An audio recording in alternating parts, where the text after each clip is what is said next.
Welcome to the best of both worlds. October 29th, 2004, Madison Square Garden. Fans are waiting for Jay-Z and R. Kelly to take the stage in what's about to go down as one of the most controversial hip-hop concerts in history. When you go back and look at the buzz around this tour, it's hard to imagine that this show ended up with R. Kelly in the hospital and Jay-Z getting sued for $75 million. I pull up with the big boy truck, nigga, big boy truck. We be the only big boys that the big boy watch. Go get him, Kel.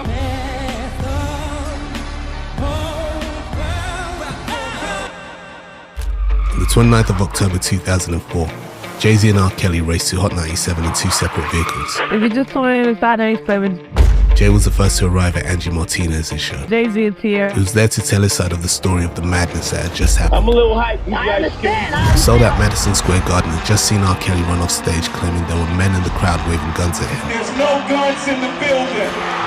After security gave R. Kelly the all clear, he tried to go back on stage but was confronted and pepper sprayed by this man, Tyron Smith. The dude tried to get on stage, Tata started spraying the mace. As Jay was leaving Hot 97, R. Kelly was arriving. R. Kelly has just came in. Are you alright? This got sprayed with some pepper spray. Following their radio appearances, Kelly sued Jay-Z for $75 million. How'd it go, Jay-Z? And in turn, Jay-Z countersued for $60 million. But Jay's case was thrown out and it was forced to settle with R. Kelly for an undisclosed sum. Now this is where the conspiracy theory of Jay-Z being behind surviving R. Kelly begins.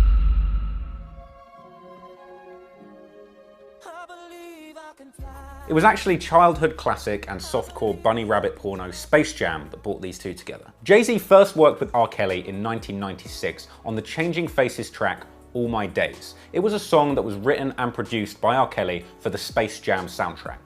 You in my life, love. Now we going house shopping. Everybody wanna know the price you spout dropping. Keep that on the low, R. Kelly style, it's quite shocking. Fun fact, Jay-Z also actually ghost wrote the song Buggin' by Bugs Bunny. Who got Bugs Bunny money? I give you some kind to get more carrots every time I rhyme. Meek Mill didn't have anything to say about that.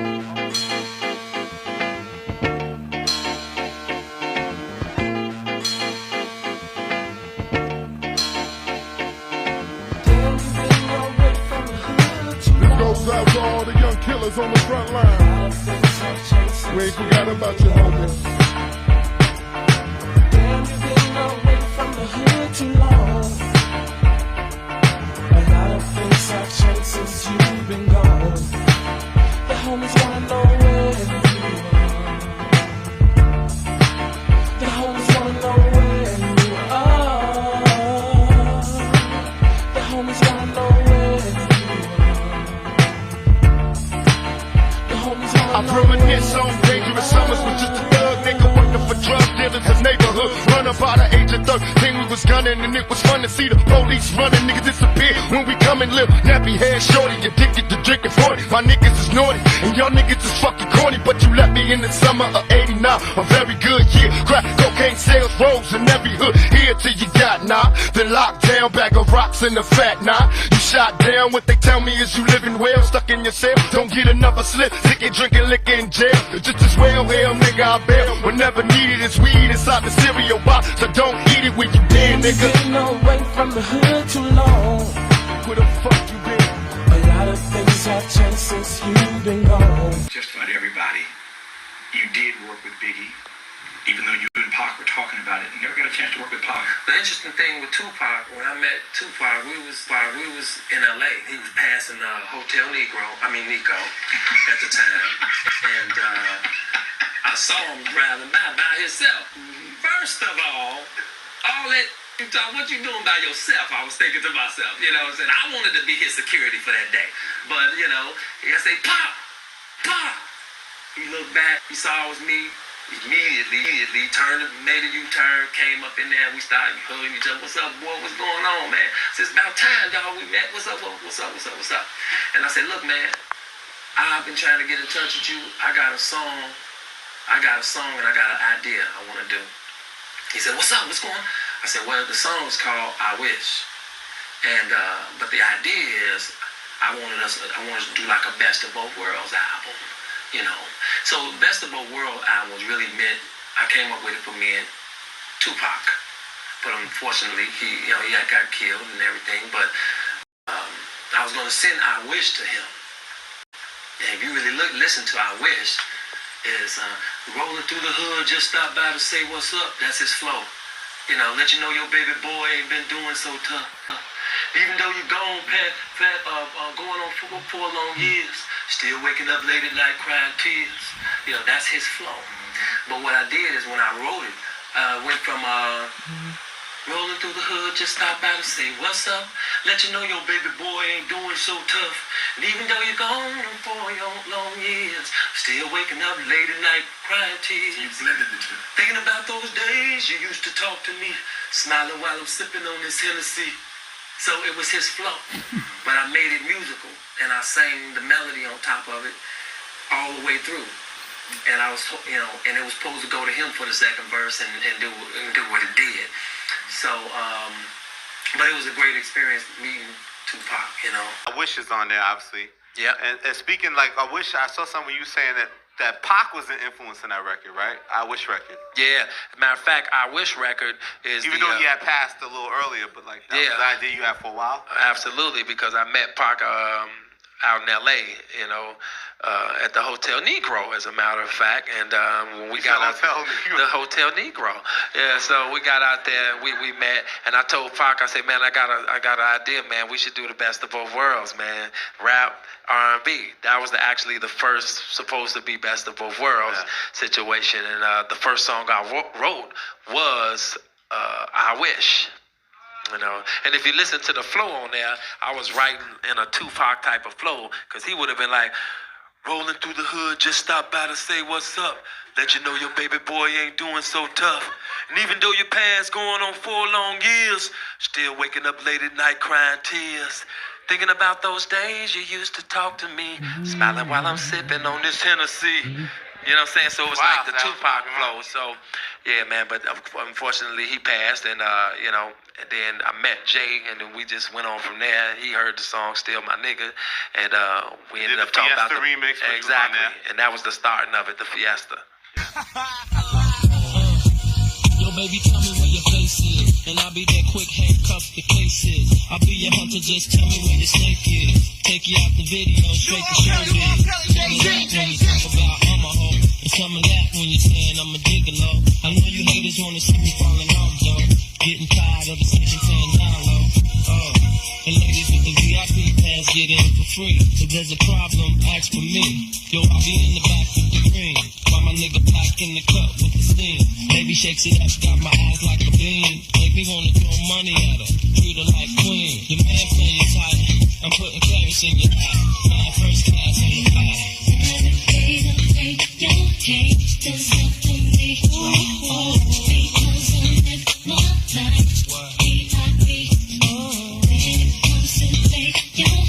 Remember we heard it first. VIP, R.KELLY, JAYZ, stupid. Just like a fugitive, always on the run. Spending money, living a good life. Some people hate to see brothers coming home. Problems after problems in life.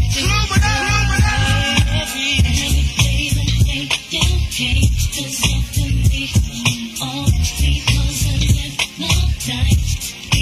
When it comes to there's nothing me, you know nothing can hold me down. Nothing can hold me down. One time for the flow, more time for the dough. At all times, so you know we be out here. One time for the rules, one time for the jewels. You know the title can't lose. Ghetto Pro, better roll, JAYZ, shake the dice, let them go. Better load, I tear down every show. Better know, cheddar grow like the throne, Bay Bro, JAYZ, JR. All I need is 4 bars, I'm hotter than a lot of men.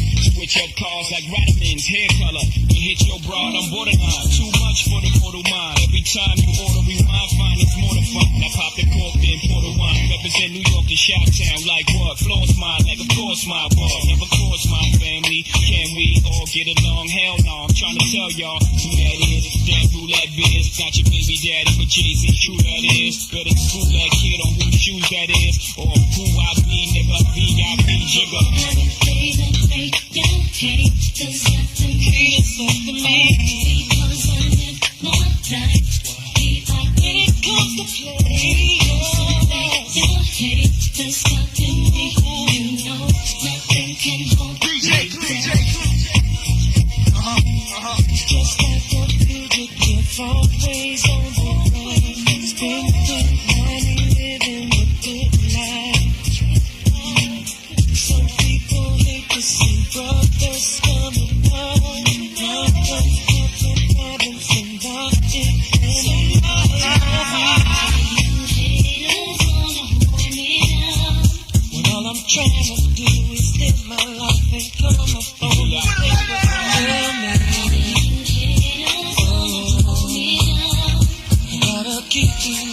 Coming, and no matter what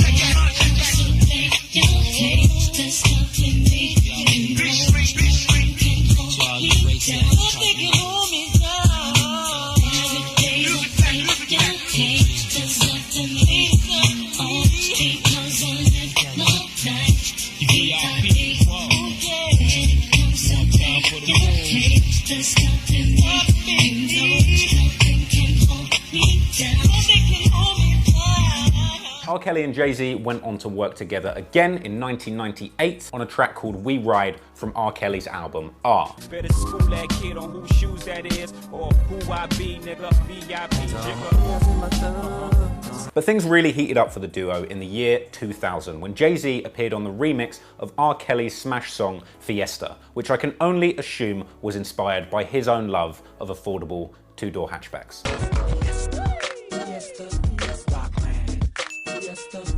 The year 2000 was a hot year for JAYZ and R. Kelly because they also linked up on the questionably titled Guilty Until Proven Innocent. Even Aaliyah was filmed dancing to it in 2001. The DJ was hot, played all the records I wanted to hear. So it was the buzz that was generated by the track Fiesta as well as Guilty Until Proven Innocent that made R. Kelly and JAYZ start to think it might be a good business decision if the two dropped a joint album and went on tour together. In 2002, JAYZ and R. Kelly threw a huge press conference to announce their new joint album and tour, The Best of Both Worlds. Just the idea of having a whole album, myself and R. Kelly, an amazing prospect. Best of Both World tours come to a city near you soon. Definitely. This event was unusually hosted by Johnny Cochran, who I can only assume does some kind of bulk deal on defense cases and public appearances. So this was actually JAYZ's first experience doing a joint album. And we all know that he went on to have absolutely amazing joint albums with people like Linkin Park, Kanye West, and even his own bloody wife. The duo had initially planned to drop their album in March 2002. Now, unfortunately, the album leaked in February 2002, and to make matters even worse, it turns out that R. Kelly was planning a little leak of his own. R. Kelly breaks his silence. Tonight, the R&B star responds to allegations regarding sex with underage girls. JAYZ moved pretty quickly to distance himself from this disgusting mess. If he's guilty, I just hope and pray that he get help. If he's not, I wish everybody embrace him. I mean, I wasn't there, you know what I'm saying? Like, I know that. Like, I know I ain't have nothing to do with that. So, you know, the alleged incident, you know what I'm saying? JAYZ refused to appear in any videos, any tours, and didn't do any promotion for the album. JAYZ's hardline position on R. Kelly seemed to loosen up pretty considerably within the next year. JAYZ was more than happy to bring R. Kelly out on his fake retirement tour in 2003 for the Black Album. She get it from her mama. You can't tie a sweater over their ass or hotter than pajamas. Jay-Z was so chuffed with the response that he got when he brought R. Kelly out on the Fade to Black tour that he started to reconsider going on tour with him. I mean, the guy got caught on these child sex allegations in 2002, and by 2003, he's dropping the classic album Chocolate Factory, which went platinum in 3 weeks. And you can see why. It had Ignition Remix, Step in the Name of Love. I haven't had an album do what this album has done, you know, and a lot of people out there saying, man, this is your best work yet. 1 year and 1 classic album later, Jay-Z decided to open his arms to R. Kelly and secure one of the most questionable bags in hip-hop history. Here's Jay-Z on the radio with R. Kelly, dodging a question about why he's welcomed him back after this scandal. I can understand your reasoning on why y'all didn't promote the last album. Now y'all have given this man a second chance. This is something that the people want to see. You know what I'm saying? Why would you call it a second chance? The first thing that happened, life, it comes before entertainment. So at this point, they decide to drop another album together called Unfinished Business, made up of leftover cuts from the first Best of Both Worlds album, and they embark on the original Best of Both Worlds tour together. That tour didn't quite go as it was planned.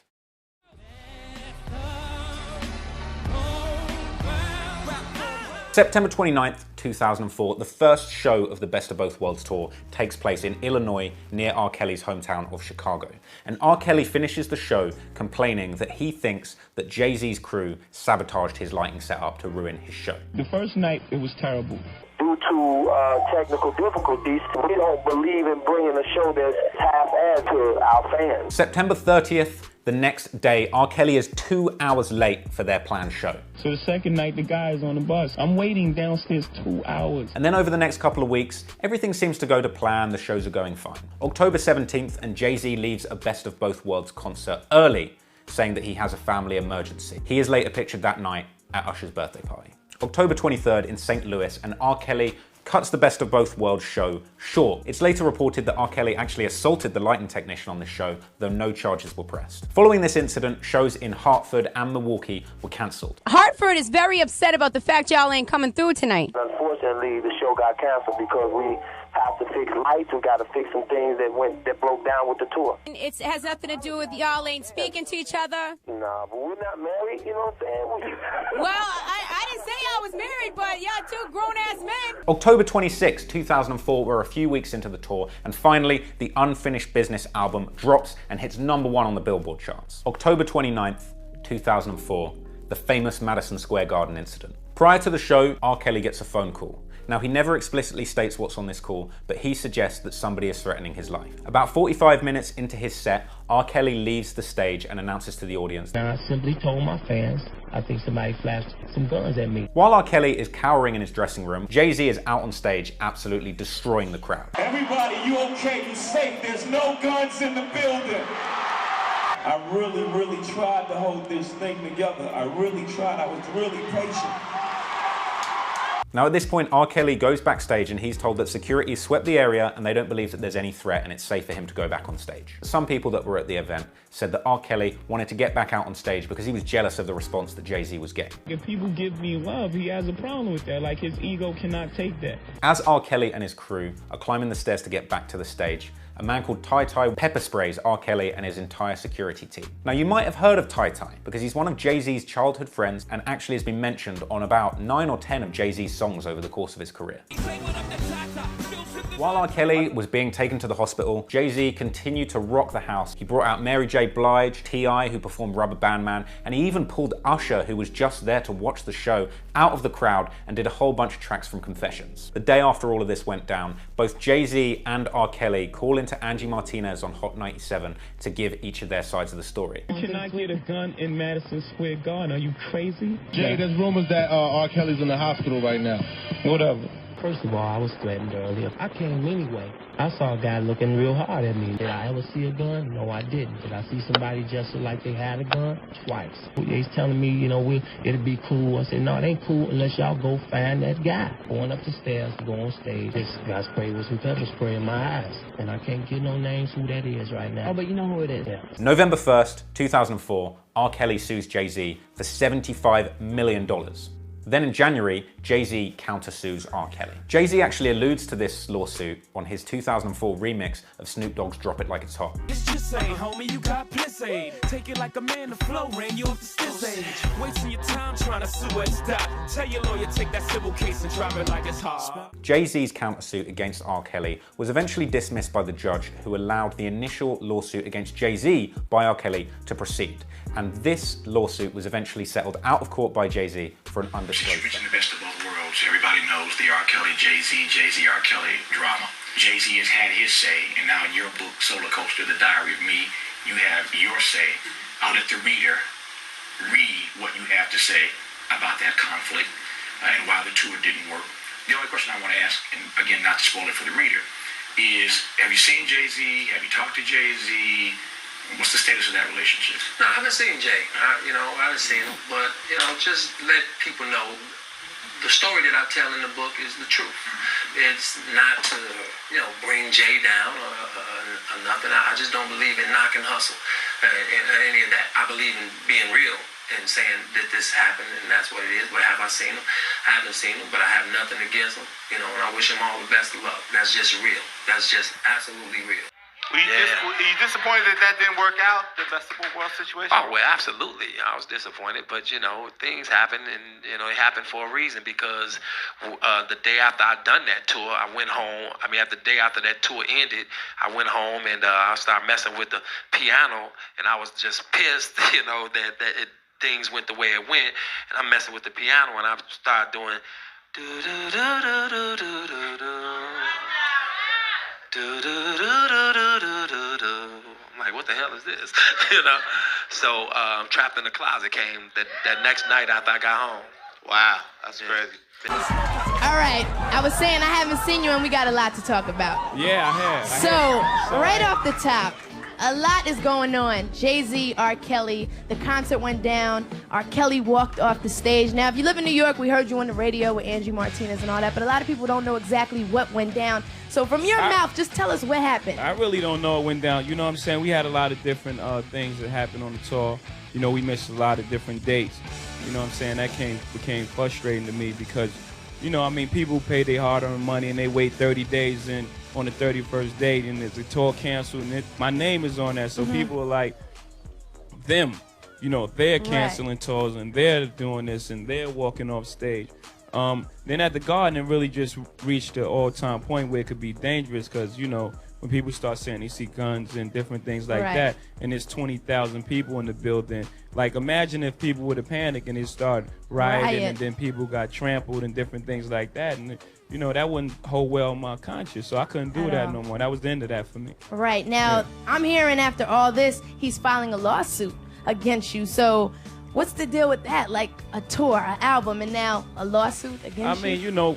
For something that was supposed to be to show people that, two all-star talents could work together, for it to turn out this way is really messed up. It's embarrassing for me, really, too, because I really wanted it to work, and I wanted it to work, but that's where we at. Right. We can't. I think it's just getting bad advice at this point, or just when someone's drowning and they just start waving their hands crazy. Just relax. Right. It's all good, right? It's good. It's all good at this point. And Jay, I heard you on the radio. You said that if he wanted to talk to you, he would have to come talk to you face to face. But if there was one thing you could say to him right now, like, what would you say to R. Kelly?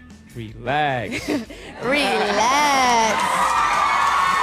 All right, so here's a question that a lot of people want to know. I know Mary J. Blige came out on stage with you, so what's going to happen with the rest of the concert? Are you just going to bring people out with you, or are you just going to do it by yourself? You're going to cancel it? What's the deal with that? Nah, I'm not going to cancel it. People, everybody calling from Miami, from Virginia, all over. People from L.A., they got their tickets. They got their outfit already, crispy. And, you know what I'm saying? Definitely. And they want to see the show, so I'm going to bring them a show. I'm going to put together a show. I'm going to put together the best show I can. Sure, we respect you for that. What did R. Kelly do? Tell me more about what kind of nonsense was he up to? That thing is like in the past, and I don't really want it to resurface, but I'll tell you a couple things. All right. Okay, just a couple then.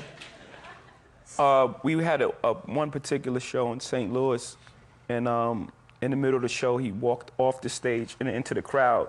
And I thought it was part of the show. I thought it was a cool trick. I was like, that's pretty cool. I probably try that on my next tour.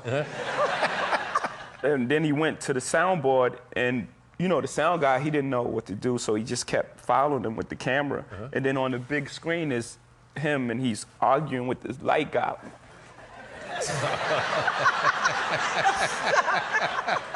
And he goes back on stage just in time for the cue to go, huh.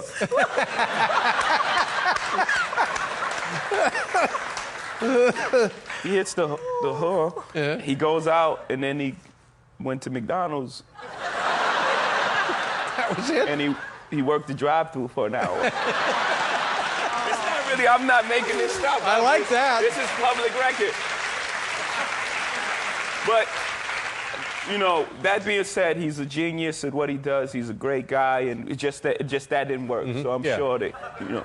But I like your assessment early on, and I'm thinking like you are, wow, this could be great. We're following him out into the audience, and you think, all right, now. Yeah, like the crowd, like the interaction. Yeah, but then it didn't go right. Yeah.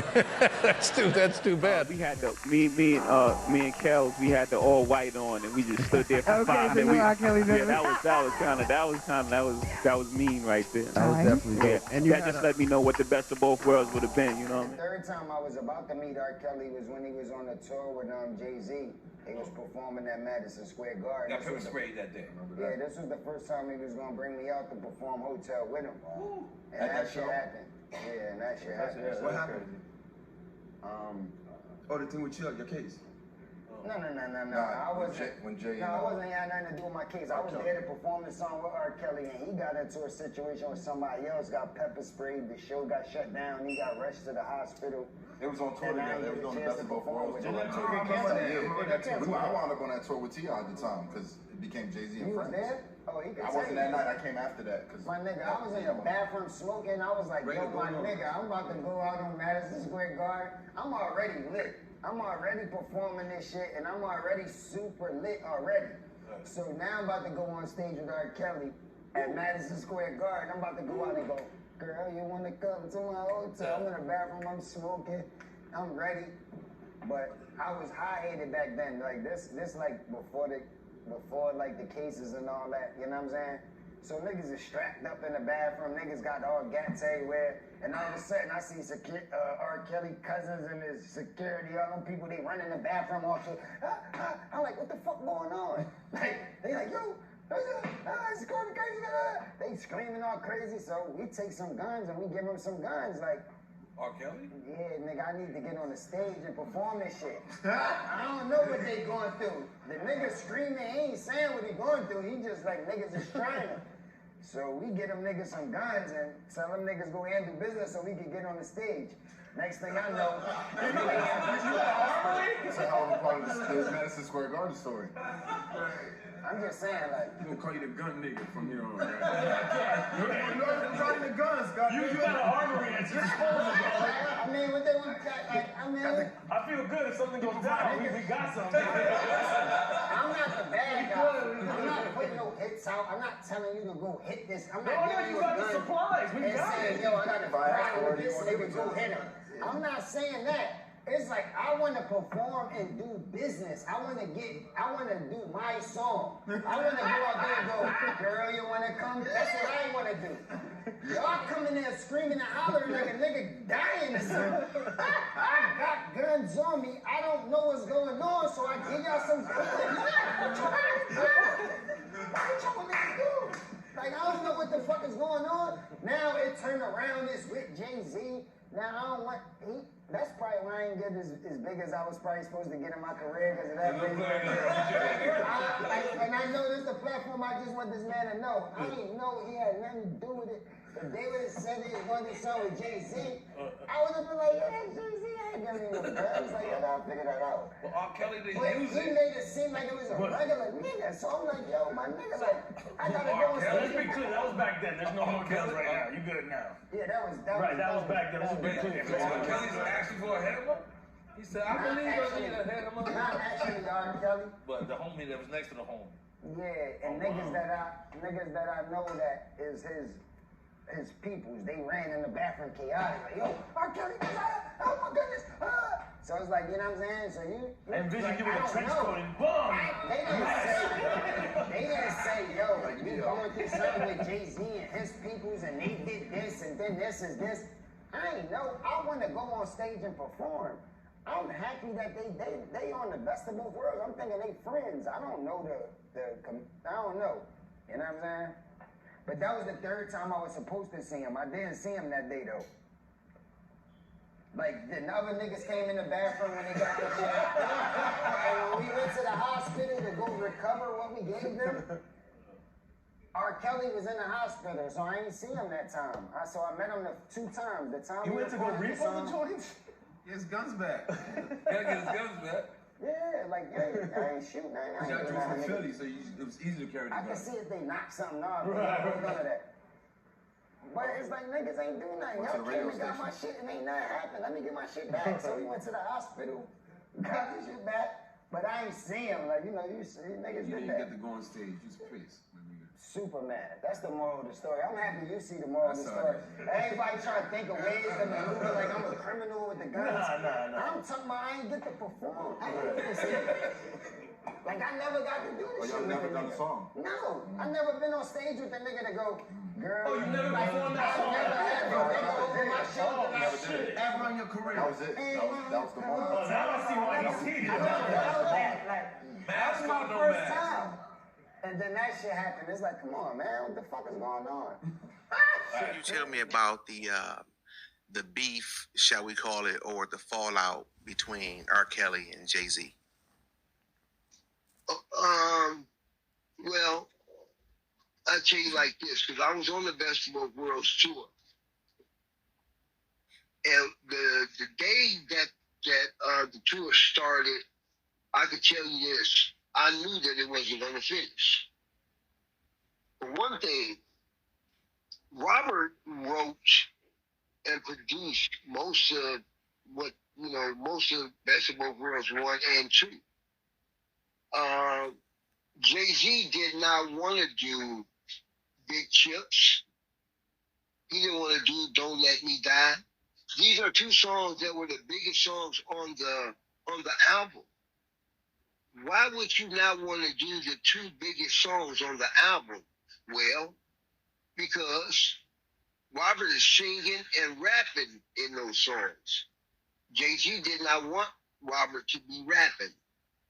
Because when you say best of both worlds, you got the best at rapping, you got the best at singing. But if Robert's singing and rapping, what does that say to somebody like JAYZ? So let's jump back to the R. Kelly and the JAYZ beef thing. I think you left off saying that JAYZ didn't want R. Kelly doing certain songs because he was singing and rapping.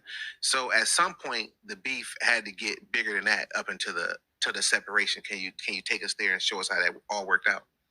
Well, it was like this, and a lot of people who came to those sold out shows, those shows were sold out. When JAYZ didn't want to do those songs, JAYZ would, because when it came out, it would be both of them, Robert and JAYZ. They doing songs from the album. Then Robert would go off stage and JAYZ would do some songs from his past. Then Robert would come on and do songs from his past or his songs. But JAYZ started bringing in people that he had collaborations with. So when Robert seen that, Robert started doing the same thing. He started bringing in people and doing songs that he collaborated with people. And this went on all the way up till we got to Long Island, New York, the day before Madison Square Garden. There was supposed to be 2 shows at Madison Square Garden. But when we was at Long Island and did that show, Robert brought out Keith Murray had just got out of jail. That day, and he was able to contact Keith and have him come on and do Home Alone. You know, where Keith Murray starts out rapping in that song.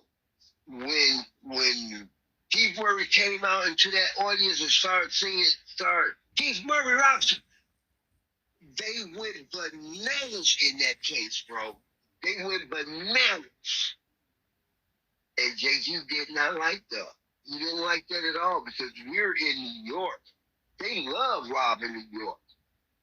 So now, next day, we come into Madison Square Garden for 2 days. It's supposed to be 2 shows at Madison Square Garden. So when we get to Madison Square Garden, you know, Robert, everything's going cool. Robert is on stage now by himself, looking down into the audience. He see a guy raise his shirt up and show him a gun. So Rob said, hold on. He had the band stop the playing and told the audience, you know, I love what I do. I love my music. I love my fans. I love doing this. He said, but this is my work. This is a job for me. And I can't work looking at somebody showing me guns. I got my family out here. He dropped the mic and walked off the stage. JZ got the mic and put it up like this and then did like, I don't know what's up with him, but we're going to keep the show going. Like Robert is nuts or something, you know? And so they tried to talk Robert into coming back, finish the show. And he didn't know what he wanted to do. He didn't like that, seeing somebody showing him a gun. You know, I don't blame him. So they did Jeff Sharp. Now, we didn't tour the world with Jeff Sharp. We done been all overseas. We did these shows all around the world with Jeff Sharp Productions. And this is who put this tour together, Jeff Sharp. So Jeff talked Robert and going back on. So Robert's going to the stage, him and Ja Rule. Now, Diddy is on the backstage with Jay-Z's cousin Tata. For what? For one thing, he wasn't supposed to be there. When they got to the stage, the backstage, that is, they all get sprayed with mace, with pepper spray. Tata sprays Ja Rule, Rob, and Rob's bodyguard. I attempt to chase after him, and Robert grabs me and holds me. No, man. Now I'm choking because the stuff on him is fumigating me. And we had to take Rob to the hospital, man. You know, but while we at the hospital, we listened to JZ on the radio saying, you know, Robert is nuts. Nobody can get a gun into Madison Square Garden. Yo, dude tripping. He must be tripping. But you know, I don't work for him. I'm that nigga. That's Jay-Z on the radio. You know, when Jay-Z and R. Kelly went on that tour, and, and then they had the fight, and Tata sprayed R. Kelly in the middle of the night. So when they got off the stage, Kaiser from Def Jam called me and was like, Jay wants to get on the radio. So I get in, I put the mic on, Jay shows up while Jay's on the radio, and he's telling me what happened, and this guy, he's been such a problematic, R. Kelly, in the middle. So the whole city's listening, because everybody was at the concert when it went crazy and R. Kelly left. So the whole city's listening in the middle of the night. Then after Jay's almost done with the interview, I get a call and says, R. Kelly's listening, and he wants to come tell his side of the story. I say, okay, come on down. So Jay-Z leaves, R. Kelly comes in, now R. Kelly's on. Mind you, his eyes are still puffy and red. Yeah, because Tata, didn't he mace him or something? You can't deny that somebody pepper sprayed him, because I'm seeing him. His eyes are like this. He's got his glasses, but you could see it. And he's trying to tell his side of the story. He thought somebody was in the crowd with a gun. I know he said something as ridiculous as someone in the crowd is pointing the gun at him. That's Madison Square Garden. About one more crazy one you was involved with. Yeah. The pepper spray incident. Yeah, that was amazing. That was. I just talked about this story. Who was I talking to? Everybody about loved because it's pepper spray. It's historic. Oh, OG Juan. I saw OG yesterday. We were just talking about this yesterday at a dinner. We had a birthday dinner. Did he know about it, or he just wanted to bring it back up? We were telling somebody else. I don't know how it came up, but anyway, I was saying the story that I was at the Garden when the concert happened, and then all of a sudden Jay's, R. Kelly's gone. Yeah. Jay and R. Kelly get into this beef. And so I'm leaving the concert like, wow, that was crazy. And I never forget, I went to the park, I went to the garage. So I leave the Garden.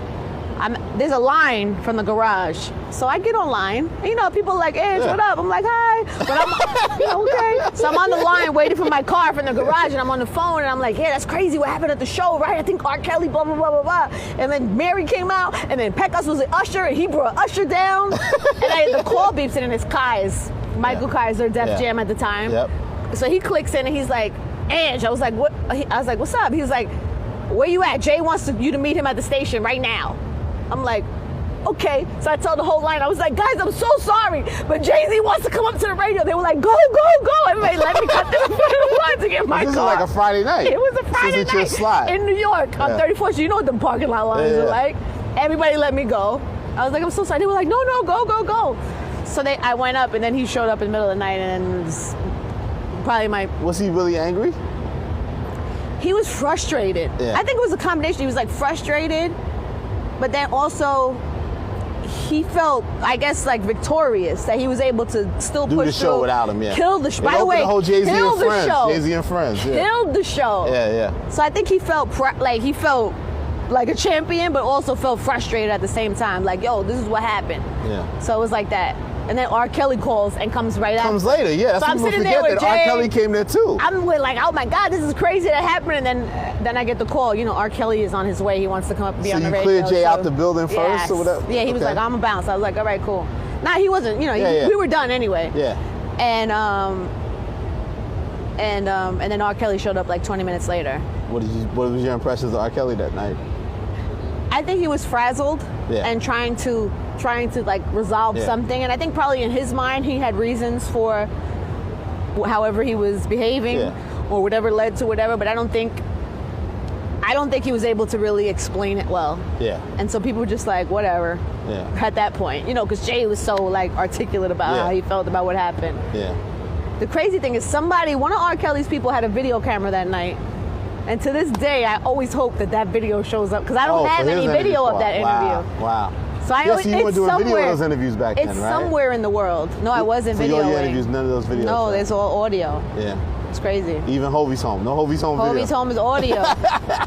And to this day, Jay don't like to do video. I'm like, fam, you gotta stop. You can't do that. You can't come up here and sit here with me and we don't do video, and you're gonna go all over the country and do video. And he'd be like, all right. And I gotta keep it original, keep it audio. I'm like, fuck that. It's radio. No, it's 2014. It's radio, baby. No way.